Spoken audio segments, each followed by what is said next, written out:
Videos देखने के लिए सब्सक्राइब करें जनसत्ता.com, बेल आइकन दबाकर पाएं लेटेस्ट नोटिफिकेशंस।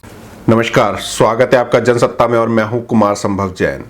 मैं आपके सामने हाजिर हूं अब तक के कोरोना अपडेट्स के साथ। दिल्ली के उपराज्यपाल अनिल बैजल ने केजरीवाल सरकार के फैसले को एक दिन बाद ही पलट दिया है। बैजल ने सोमवार को कहा कि दिल्ली के सभी अस्पतालों में हर किसी को इलाज मिलना चाहिए। उन्होंने कहा कि अस्पताल इस आधार पर इलाज के लिए इनकार नहीं कर सकते कि कोई दिल्ली का निवासी नहीं है।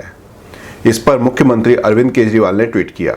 उन्होंने लिखा, एलजी साहब के आदेश ने दिल्ली के लोगों के लिए बहुत बड़ी समस्या और चुनौती पैदा कर दी है। देश भर से आने वाले लोगों के लिए कोरोना महामारी के दौरान इलाज का इंतजाम करना बड़ी चुनौती है। शायद भगवान की यही मर्जी है कि हम पूरे देश के लोगों की सेवा करें। हम सबके इलाज का इंतजाम करने की कोशिश करेंगे।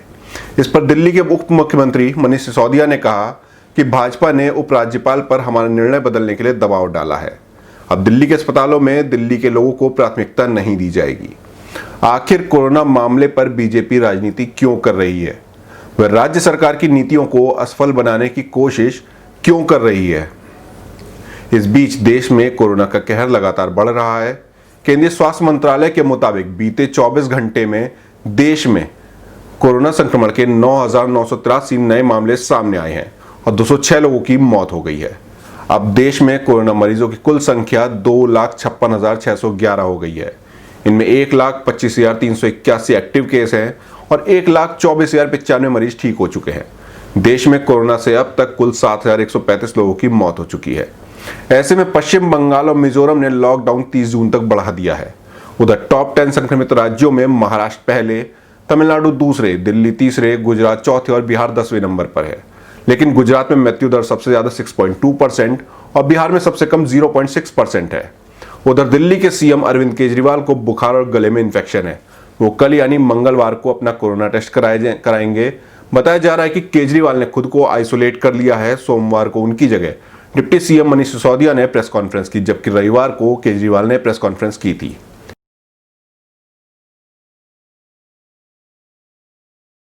कल दोपहर से दिल्ली के मुख्यमंत्री भाई अरविंद केजरीवाल जी की तबीयत कुछ ख़राब चल रही है और उनको बुखार भी है, गले में दर्द भी है।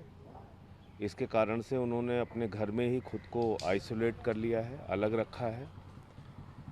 कल दोपहर से ही बैठकें जो है वो कैंसिल हो गई हैं और कल यानी आने वाली 9 तारीख को कल उनका टेस्ट होगा। एक तरफ वो डायबिटीज़ के भी पेशेंट हैं बहुत लंबे समय से, तो इसलिए डॉक्टरों ने सलाह दी है कि अभी किसी प्रकार की कोई बैठक ना करें, अपने आप को आइसोलेट रखें, घर में अलग रखें और कल उनका कोरोना टेस्ट होगा। उसके बाद जांच रिपोर्ट जो आएगी उसके आधार पर पता चलेगा। मैं प्रभु से प्रार्थना करता हूं कि सब कुछ ठीक निकले।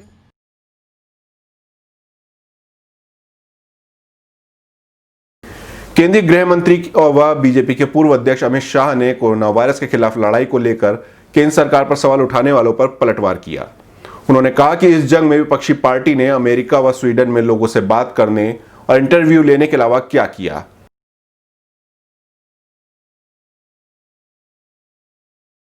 नरेंद्र मोदी जी ने आत्मनिर्भर भारत का एक आह्वान किया है। ऐसा भारत कि जिसके 130 करोड़ लोग भारतीय चीजों का ही उपयोग करें।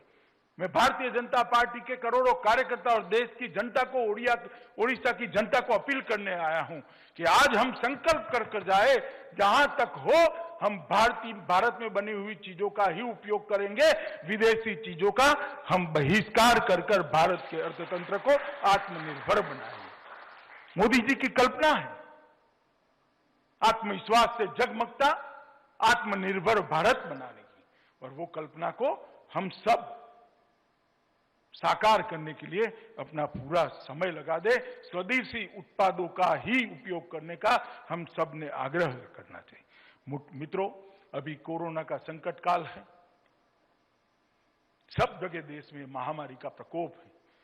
मैं देश भर के कार्यकर्ताओं को कहना चाहता हूं, संगठन भारतीय जनता पार्टी का प्राण है। संगठन के बगैर भारतीय जनता पार्टी की कल्पना ही नहीं हो सकती, मगर आज भाजपा के हर कार्यकर्ता के लिए सेवा ही संगठन होना चाहिए। देश भर के सभी कोरोना से ग्रसित लोगों को बचाने के लिए भारतीय जनता पार्टी के हर कार्यकर्ता ने सेवा करने के लिए आगे आना चाहिए।